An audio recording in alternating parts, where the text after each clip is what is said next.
Welcome to the Building a Successful Practice podcast channel, brought to you by the Foundation for Physician Advancement. FPA is a nonprofit built by Marney Reid and a collective of world-class surgeons to provide education and experience on the leadership development and practice management aspects of medicine. I'm Marney Reid, founding board member of FPA, and I hope you enjoy today's podcast with our incredible faculty. Today, we'll be discussing a key topic every surgeon should have at least a baseline understanding of if they're entering into a practice model where they will be allowed to buy into what we call ancillary revenue streams. In today's healthcare setting, with the shift from fee-for-service into more value-based care models with decreasing surgeon reimbursement, oftentimes revenue from these ancillary services can equate to almost even half of a surgeon's income. I'd like to welcome Dr. Neil Badlani, spine surgeon from the Orthopedic Sports Clinic in Houston, Texas, Dr. Wendy Wong, hip and knee reconstruction surgeon from Golden State Orthopedics and Spine in Walnut Creek, California. And last but never least, one of the nation's top ASC clinical operators, Janet Carlson, MSN, NEBC. Wendy, we're sitting down separately with each of you. Can you talk to us a little bit about the various types of ancillary revenue streams available to surgeons? And obviously, these would vary group by group. Yeah, hi, Marnie. Thank you for having me. Pleasure as always. Yeah, so ancillary revenue is really important, especially for private practice surgeons such as myself. So I'm in a big private practice groups. There's 60 of us in the Bay Area. And ancillary is basically, think of it, additional revenue that comes in, and it's a pot that's shared by all of the shareholders in the practice. And this is irrelevant to what you bring in personally to your column. And these can include, physical therapy, DME, which is braces, all the equipment, ice machine, all that stuff. It can include imaging. So in our practice, we have x-rays and MRI. We used to also have a bone DEXA scan, which we stopped using. And so these are additional services that you provide as part of your orthopedic practice to your patients that are very relevant to orthopedic care, but they are billed separately and they are revenue for your whole practice, for everybody in your whole practice. I love what you said here about irrelevant to what your portion of the prop they bring in. Can you talk a little bit about that? Because that touches on Stark law, anti-kickback, all that kind of stuff, which is very crucial, especially for these early career surgeons going into a practice and they don't understand why they can't have more shares, et cetera, because they're going to bring more cases or more expensive cases. Can you talk through that with us? Yeah. So in our practice, at least, you have to be there for 2 years before you're eligible to be voted as part of the shareholders. And each shareholder has equal shares to the ancillary revenue. So again, the big pot that comes in and everyone gets an equal share as long as you're a shareholder, which means that you have to be a surgeon in good standing, right? No bad behavior, you're productive, you're playing well with others. And so everybody gets the equal share. So no matter how busy you are, for example, if you're in the prime of your career, you're doing 500 joints and you're going to get the same share as someone who's towards the end of their career. They're trying to slow down. Maybe they're doing something else for the practice. And the reason for that is because, again, it's equal share per shareholder, right? So you cannot have someone who contributes more get a higher proportion because, again, that's against the law. Yes, that's very important for the young career surgeons. And I get it. You get there, you're doing a ton of cases, you're bummed because, maybe the foot and ankle surgeon and you're a spine surgeon has, barely any of the cases and any of the revenue coming in, but it is set up for a reason. And remember that those are the people that also built this up in the begin with so that you could have a piece of it. Exactly. So people sometimes will get upset because they're saying, oh, well, this person is not that busy, but think about what they had done for the practice, right, during the prime of their career. So as you talk to your peers around the country, are you seeing that their practices are set up this way? Are you seeing that ancillaries are still a big thing for private practice surgeons? I know your group is very unique because it's a super group, but can you talk a little bit more about the peers elsewhere? Yes, absolutely. I think that's a very common part of how any private practice is set up. And in this day and age, the really, really small groups a lot of them are struggling. So there's a lot of group mergers, small groups of consolidation. consolidating to be a bigger group. And so I think the ancillary becomes more and more important, as you mentioned earlier, Marnie, because reimbursements are going down. But this is still a way for us to provide good quality services to our patients that's not necessarily in the office in terms of office visit and surgery. Think about for me as a total joint surgeon, I want to send my patients to our therapist because they know exactly what I like my patients to do, my total knee protocol, my total hips. And so I think that our therapists provide superior service because they know what I like, right? And if there's a problem, it's very easy that they reach out to me. So think of it like not just in terms of a revenue stream, but another way to control the quality of the services you're providing. Is the structure for your practice set up where one LLC owns DME, PT, imaging, and the ASC, or how does that work? Yeah, for our practice, they're separate. The ancillary services is part of our group, but you do get a K1 for it, which is a different type of tax document, which is a whole separate lecture. And then the surgery center is completely different. And so you get a separate K1 for that. And the surgery center also requires you buying into it, you buying the share. Same with our ancillary services. For us, our ancillary buy-in is purposely set at a lower price because again, you have to be there for 2 years before you're eligible for a shareholder vote.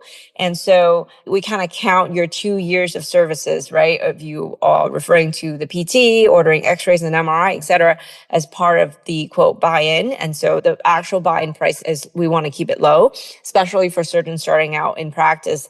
They don't have that much money, right? And then the surgery center is a separate deal where you would obviously have to demonstrate that you're doing cases there. Again, a surgeon in good standing, you're providing good quality care, and then you're eligible for buy-in. And the surgery center buy-in is based on the EBITDA of the surgery center, which I'm sure you'll touch upon later. And so that depends on how the surgery center is doing. Very key to know the health of the surgery center. Well, Wendy, thank you so much for sharing these insights and how your group works. Love to hear from Neil in a bit, but Janet, let's go right into you. You've built up and run ASCs across the country, and I want to go a little bit more into detail about how a surgeon should assess the pros and cons of buying into a very successful, busy ASC that's distributing, very properly on a quarterly basis versus going it into a de novo, as we call it, which is really, building from the ground up or, a new syndication. Right. So there are significant considerations if you're looking at an existing ASC that has solid distribution margins based on their net revenue. And if you are looking to buy into an established ASC, you're going to want to look at the financials, ask to see the profit and loss statements, sign an NDA, of course. And then what you do traditionally is look at what the last 3 years of net revenue has been, and then you divide it by 3 years. Traditionally, when you have a fair market value assessment done of the share value, this is how they arrive at that dollar per percentage point. And so a lot of physicians that want to buy into an established ASC, I think sometimes, Marnie, have sticker shock at just how expensive a 1% share could be. And so then they have to secure financing for that. It's sort of a drawn out process. It's worthwhile as long as you know that you're going to be producing yourself and you're going to have guaranteed block time at this ASC and that there's a very robust succession plan so that you're not losing volume and revenue with the acuity of cases, specifically around total joint replacements and high acuity spine cases, which are the drivers in ASCs today. How quickly could a surgeon be made whole if they are buying into a successful established ASC, would you say? What's reasonable? I would say they need to give it at least 2 to 3 years in order to get their money, their investment out of it. And again, it just really depends on how many shares the practice or the governing board will allow them to buy. And if it's a big chunk, then obviously that's going to be a large sum of money that traditionally a surgeon will have to secure a loan for. And this always comes at a time when these surgeons, Marnie, have just passed their boards. they've done their board collection, they've sat for their boards, they're board certified now. That's usually the trigger to have them be invited to the table, meaning they can go to a productivity model in the clinic for their reimbursement instead of a set wage. They can also be offered partnerships in the different ancillaries to include ASC shares. And so it is traditionally a lot of money. However, it is worth doing your homework on and looking at the return on the investment and how ASC share ownership is a very well established, diversified compensation for your overall compensation portfolio.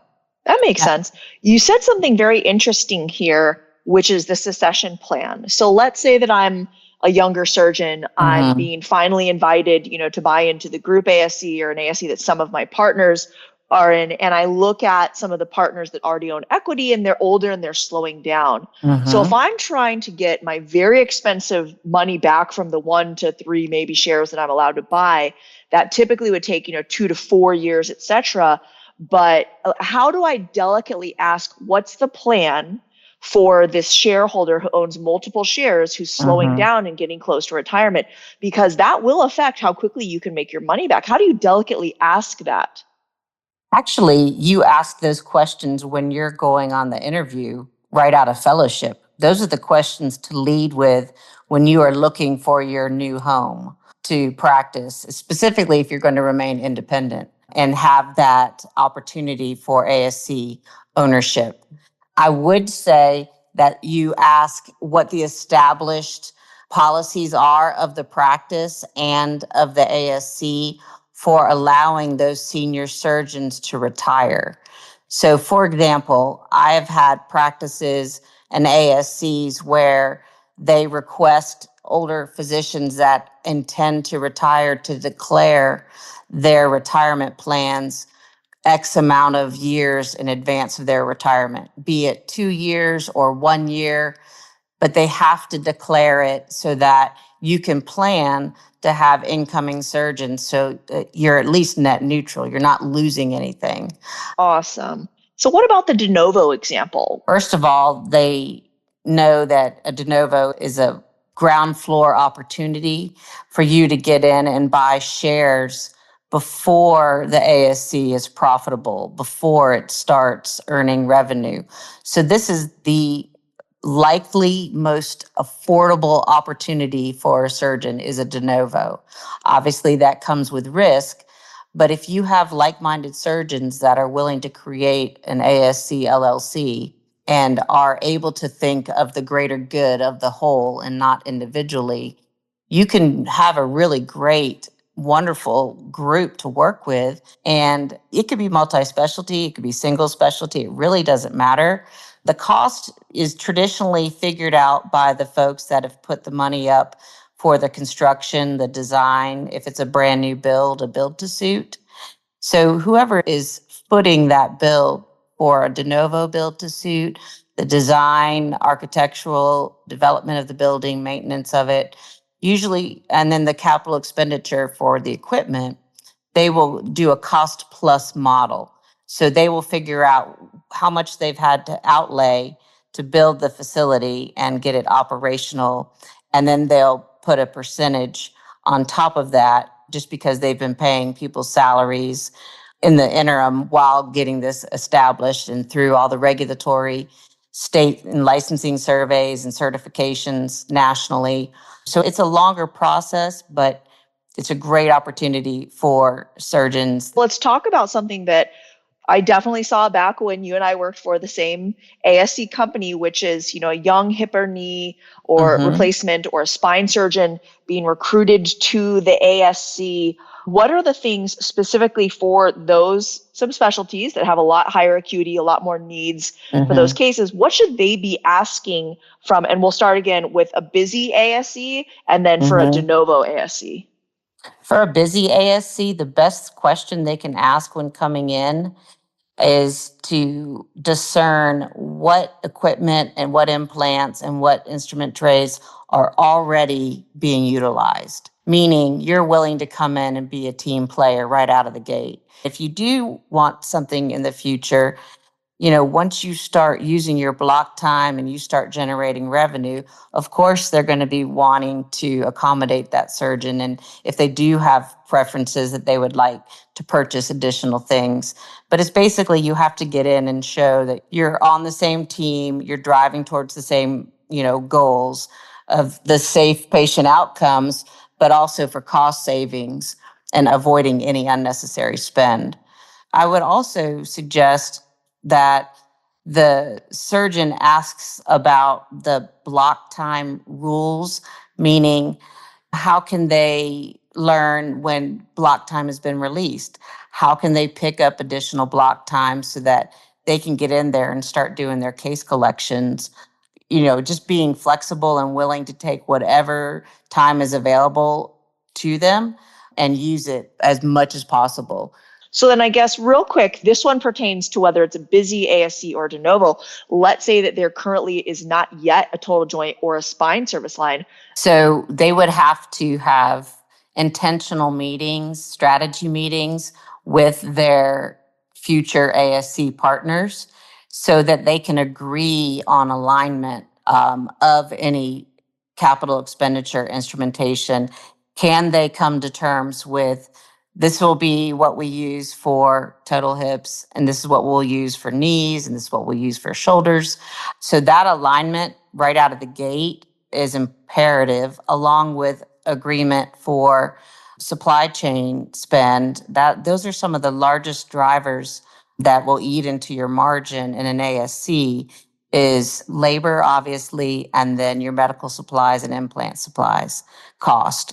So spend the money on a de novo ASC for those cases that you're going to do right out of the gate, not the ones that you would like to do someday. There's no need to spend capital on something that you have no intention of using right away. If you know you're going to be part of an ASC, you want to get in there and start producing immediately. So you only spend and triage out what you need, what you have to have versus what you would like to have one day. How does one ascertain whether or not the contract will even enable them to do some of these high acuity procedures where supply chain costs are higher? Ask to see the contract. It's as simple as that.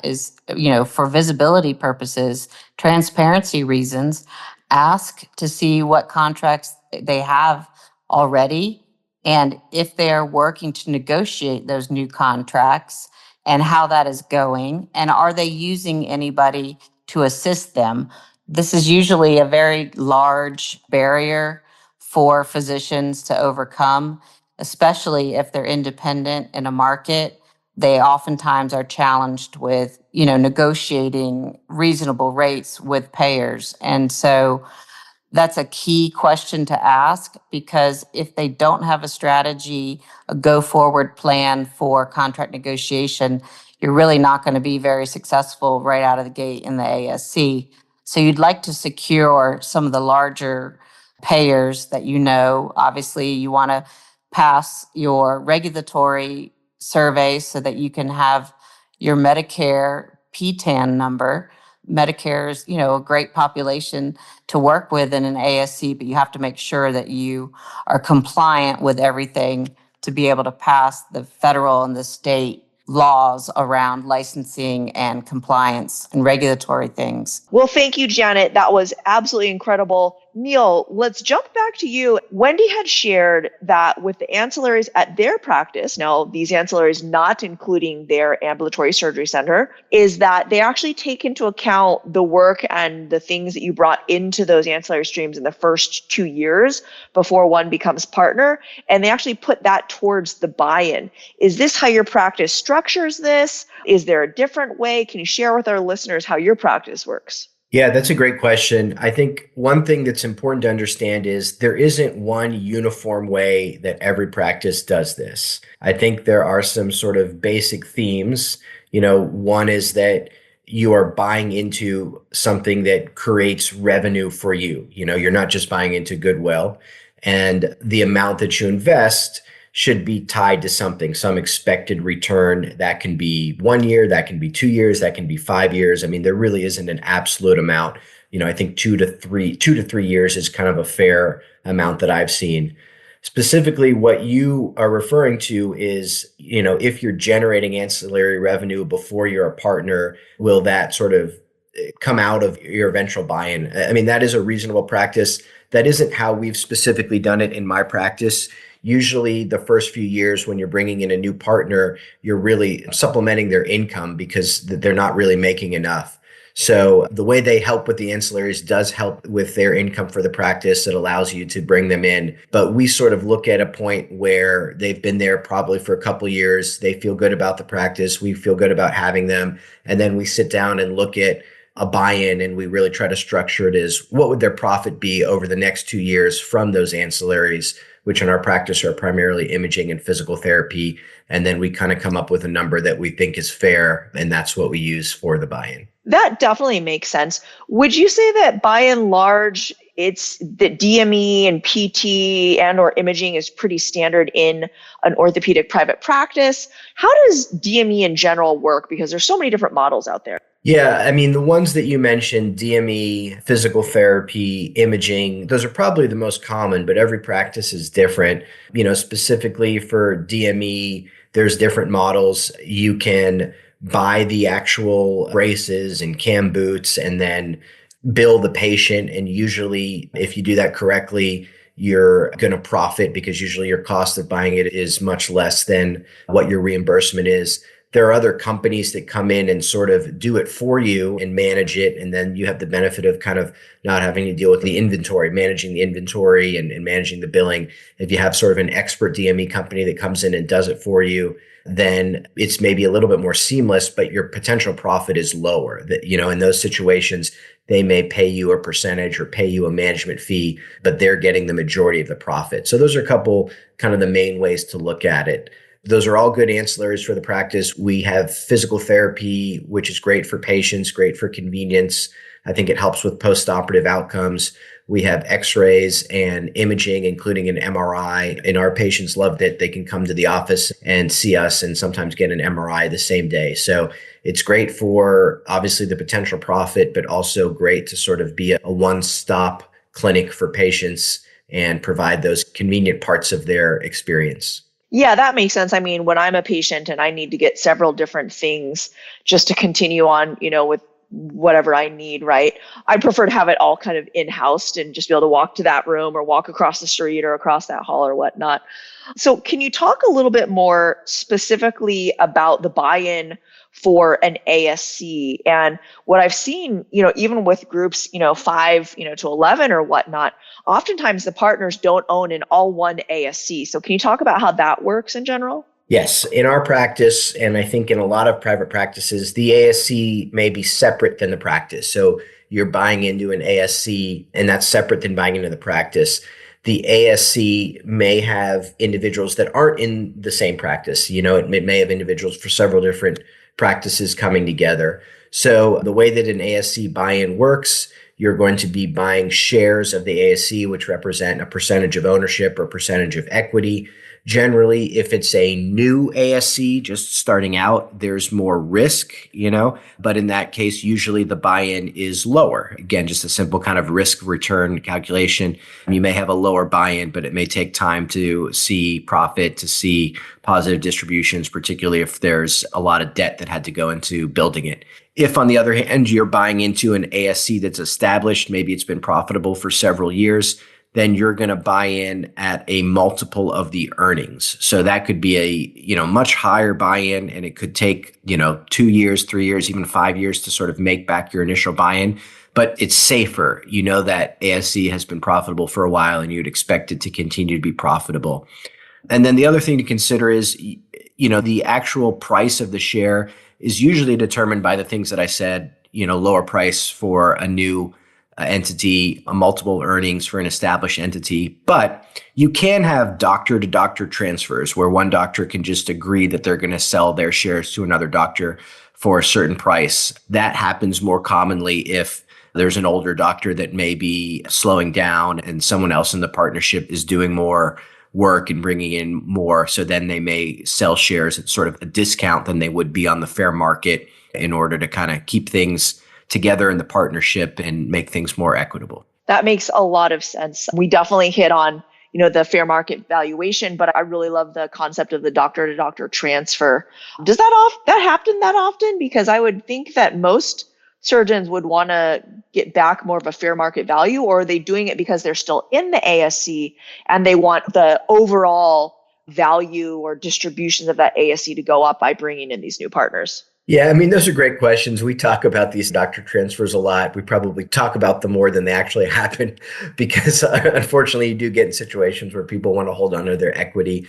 But I do think if you really want to think about the overall success of a surgery center, it may make sense for partners to dilute their shares to bring in a busy new partner, or for someone who's an underperformer to sell a share or two to someone who's performing really well. Because again, that is good for everyone in the long run. If the center becomes more profitable, then everybody's distribution should go up. That's really the approach that we should have. Neil, this has been very helpful, but I want to know, for the surgeons out there that may even be deciding between, hospital employment, private practice, we all know that's a lot more of a grind.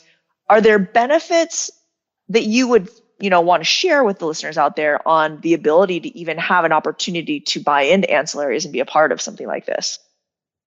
Yeah, I mean, these are different types of models. Generally, if you're working in academics or you're working at a hospital system, you may have a salary, you may have a little bit more security, but you don't have the benefit of these ancillaries in many situations. So it's really something to think about. In private practice, it may take a little bit more time to get yourself established. It may take time to buy into ancillaries. It may take time to see the return on the ancillaries. So, generally it's a lower income at the beginning, but if you're able to be successful and the ancillaries are successful, it's potentially higher earning potential, once you're a few years into practice and hopefully going forward. So it can be really beneficial. Obviously, the passive income is great. If you are on vacation, but patients are still doing therapy and MRIs, you're generating passive income.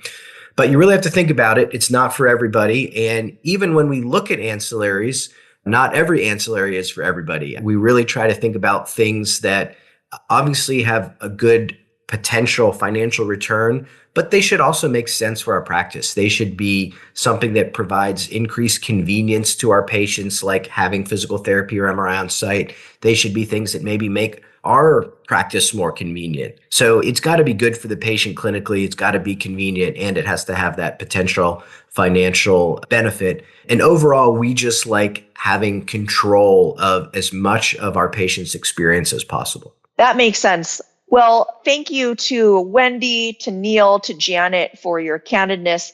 This has been a very interesting conversation, and I would love to hear from our listeners, their thoughts, views, any other follow-up questions that they have. Thanks for listening to this podcast brought to you by the Foundation for Physician Advancement. You can find more great content on our YouTube channel at Building a Successful Practice.